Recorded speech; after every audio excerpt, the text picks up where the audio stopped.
আসল ব্যাপারটা হচ্ছে যে গরিব বিরোধী একটা দল তারা পশ্চিমবঙ্গের ক্ষমতায় এসেছে। ক্ষমতায় আসার সঙ্গে সঙ্গে মানে লোকে একটু রয়ে বসে করে তা নয়, ক্ষমতায় আসার সঙ্গে সঙ্গে এরা গরিবের পেটে লাথি মারা শুরু করেছে।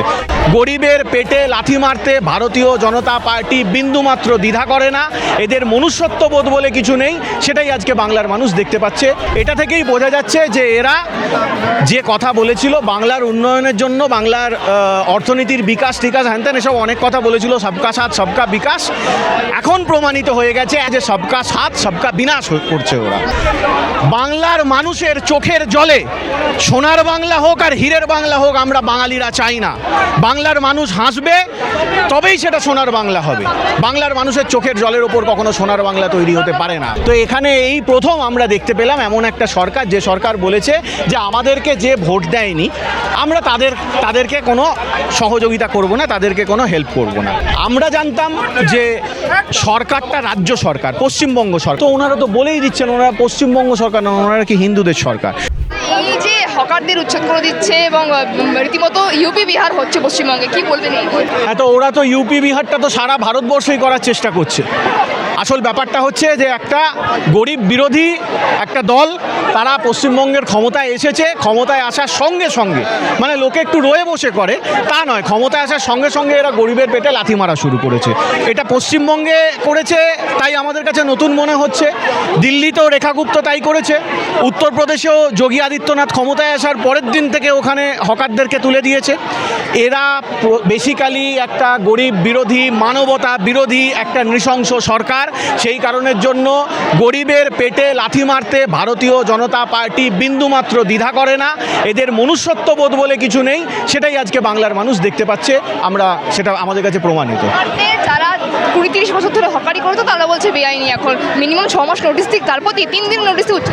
প্রশ্নটা হচ্ছে এইটাই, এখন কেউ যদি বলে যে ওই জায়গায় তাদের ওইটা রেলের জায়গা বা ইত্যাদি ইত্যাদি নানা রকম ওরা আইনি কথা বলবে, কিন্তু ব্যাপারটা হচ্ছে যে কোনো জায়গাতেই এটা নিয়ম যে কেউ যদি সেই জায়গার ওপর একটা দীর্ঘদিন ধরে বসবাস করে থাকে বা সেই জায়গায় তারা কাজ করে থাকে, সেই পার্টিকুলার পিস অফ ল্যান্ডের ওপর তাদের একটা রাইট জন্মে যায়।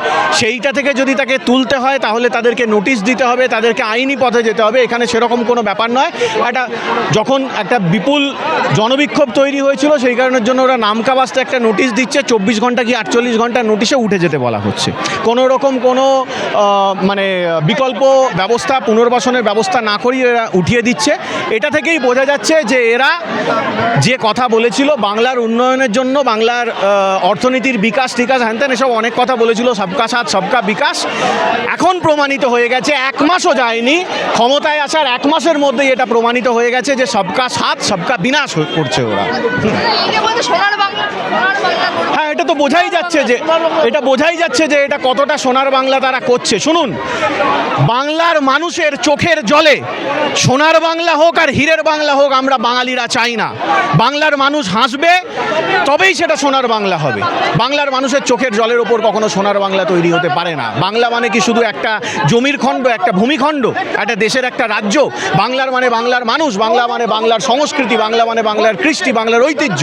সেগুলোকে ধ্বংস করে তুমি সোনার বাংলা গঠন করবে, এটা পরিষ্কার বিজেপির জুমলা আজকে প্রমাণিত হয়ে গেছে। 1 মাসও যেতে হয়নি, সারা বাংলা আজকে হাহাকার করছে, কান্নাকাটি করছে।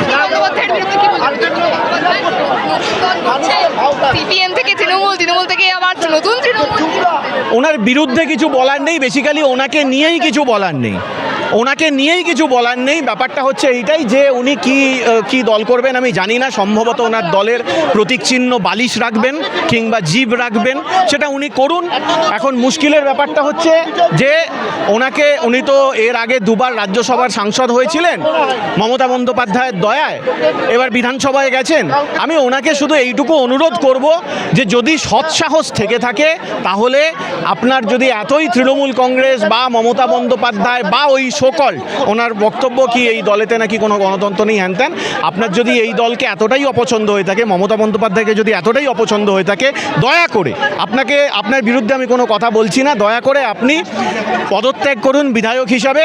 আপনি পদত্যাগ করে ওই জায়গা থেকে আবার যদি পারেন বিধানসভায় জিতে আসুন। এটা আপনার কাছে আমার অনুরোধ রইল, অনুরোধ নয়, এটা চ্যালেঞ্জ রইল। দল বলছে শেষ হয়ে গেছে, শুনুন, বিধায়ক নেই, 80 জন বিধায়ক। আমি আজকে আপনাদের এই ক্যামেরার মধ্যে দিয়ে বলে যাচ্ছি, 80 জন বিধায়ক তো তৃণমূল কংগ্রেসে জিতেছে, 80 জন নয়, আরও বেশি জিতেছে। ওরা চুরি করে, ইভিএম হ্যাকিং করে, ওই গণনা কেন্দ্রে গণ্ডগোল করে, মমতা বন্দ্যোপাধ্যায় থেকে শুরু করে প্রার্থীদেরকে পিটিয়ে মেরে ধরে ওরা দখল নিয়েছে। কিন্তু আমি তবু ধরে নিচ্ছি, যেহেতু রেকর্ডে রয়েছে 80 জন জিতেছে, আমি আজকে একদম পরিষ্কার বলে দিচ্ছি, যদি একজনও বিধায়ক না থাকে, যদি একজনও সাংসদ না থাকে, সবাইকেই যদি বিজেপি ওই সিবিআই ইডি জুজু দেখিয়ে যদি তাড়িয়েও দেয়, তা সত্ত্বেও তৃণমূল কংগ্রেস থাকবে যতদিন মমতা বন্দ্যোপাধ্যায় থাকবেন, যতদিন মমতা বন্দ্যোপাধ্যায়ের সঙ্গে বাংলার মানুষ থাকবেন, যতদিন মমতা বন্দ্যোপাধ্যায় বাংলার মানুষের অধিকার আদায়ের জন্য লড়াই করবেন, ততদিন পর্যন্ত তৃণমূল কংগ্রেস থাকবে। কারণ এই তৃণমূল কংগ্রেসটা কোনো রাজনৈতিক দল নয়, এই তৃণমূল কংগ্রেসটা শুধুমাত্র একটা সরকার চালানোর জন্য একটা রাজনৈতিক দল মমতা বন্দ্যোপাধ্যায় তৈরি করেননি। তৃণমূল কংগ্রেসটা মমতা বন্দ্যোপাধ্যায় তৈরি করেছিলেন বাংলার আপামর সাধারণ মানুষের অধিকার আদায়ের লড়াইতে। সেই অধিকার আদায়ের লড়াইটা আমরা তৃণমূল কংগ্রেসের কর্মীরা চালিয়ে যাচ্ছি, আগেও চালিয়েছি, আগামী দিনেও চালিয়ে যাব। যতদিন পর্যন্ত আমাদের এই লড়াই চলবে, ততদিন পর্যন্ত তৃণমূল কংগ্রেস থাকবে। শুভেন্দুবাবুকে বলবো, নতুন সরকারে এসেছেন, আপনাকে অভিনন্দন জানাই। মানুষ আপনার কথা অনুযায়ী মানুষ অনেক আশা আকাঙ্ক্ষা নিয়ে আপনাকে ভোট দিয়েছে 5 বছরের জন্য। আপনি যদি বাংলার উন্নয়ন করতে চান, বাংলার উন্নতি যদি করতে চান, সেটা আপনি করুন। কিন্তু আপনি যা নমুনা দেখিয়ে দিয়েছেন স্যার, দাদা, আপনি যা নমুনা দেখিয়ে দিয়েছেন, মর্নিং শোজ দ্য ডে, 5 বছর, এই 1 মাস যায়নি, তাতেই আমরা আপনার যা উন্নয়নের সিঁড়ি দেখে নিয়েছি, তাতে আমাদের কিন্তু রীতিমতো মানে কি বলবো, টেনশন শুরু হয়ে গেছে যে আগামী দিনে আরও কত সাধারণ মানুষের পেটে আপনারা লাথি মারবেন। আসল ব্যাপারটা হচ্ছে এইটাই, যে এই ভারতীয় জনতা পার্টির মতো একটা পার্টিতে সে যে লোকই যাক, শুভেন্দু অধিকারী যাক, সে ওই হিমন্ত বিশ্ব শর্মা যাক, আর যেই যাক না কেন, ওই দলটায় যে যাবে সেই পচে যাবে। আসল ব্যাপারটা হচ্ছে, একটা মানে বস্তাতে পচা আলু যদি থাকে, সেখানে একটা ভালো আলু দিলেও সেটা পচে যায়। বিজেপি বারংবার যখন ক্ষমতার আসার আগে অবধি এবং আসার পরেও বলছেন যে তারা হিন্দু সরকার, হিন্দুদের হয়ে কাজ করবে। যে সমস্ত হকারিরা আজকে পেটে লাথি মেরেছে, তারা কি হিন্দু না মুসলিম? এই প্রশ্নটা তো করতে হবে না। হিন্দুদেরই তো ক্ষতি হচ্ছে বেশি, কুরবানিতে বন্ধ করে দিচ্ছে, হত্যা করা যাবে না, সব থেকে তো সমস্যা হিন্দুরা পড়ছে। তিনি মুসলিমদের ভোটে জেতেনি বলে মুসলিমদের সাহায্য করবেন না বলছেন। তৃণমূল কংগ্রেস বা মমতা বন্দ্যোপাধ্যায় কখনো ওই হিন্দু বা মুসলমান এদের উন্নয়নের জন্য আলাদা করে বলে না। মমতা বন্দ্যোপাধ্যায় বরাবর বলে এসেছেন বাংলার মানুষের উন্নতির কথা, বাংলার আপামর জনগণ, হিন্দু মুসলমান নির্বিশেষে সকলের উন্নয়নের কথা বলে এসেছে। তো এখানে এই প্রথম আমরা দেখতে পেলাম এমন একটা সরকার, যে সরকার বলেছে যে আমাদেরকে যে ভোট দেয়নি, আমরা তাদেরকে কোনো সহযোগিতা করব না, তাদেরকে কোনো হেল্প করব না। তো আমরা জানতাম যে সরকারটা রাজ্য সরকার, পশ্চিমবঙ্গ সরকার, অর্থাৎ পশ্চিমবঙ্গবাসীর সরকার, পশ্চিমবঙ্গবাসীকে চালনা করবে বা পশ্চিমবঙ্গের প্রশাসন সামলাবে যে সরকার, সেটা পশ্চিমবঙ্গ সরকার। তো ওনারা তো বলেই দিচ্ছেন ওনারা পশ্চিমবঙ্গ সরকার না, ওনারা কি হিন্দুদের সরকার। তো তাহলে কি এখন প্রশ্ন হবে যে এটা কি তাহলে আলাদা করে কোনো হিন্দু মুসলমান? দেখুন, ভারতবর্ষের সংবিধান, ভারতবর্ষের আইন এই ধর্মীয় রাজনীতিকে স্বীকৃতি দেয় না, ওনারা সেটাই করছেন। আজকে আমাদের দুর্ভাগ্য যে নির্বাচন কমিশন, আমাদের দুর্ভাগ্য যে কেন্দ্রীয় সরকার বা আমাদের যে আইন ব্যবস্থা, সেই আইন ব্যবস্থা দেখেও না দেখার ভান করছে। ওদের হাতে ক্ষমতা রয়েছে। আমরা জানি যে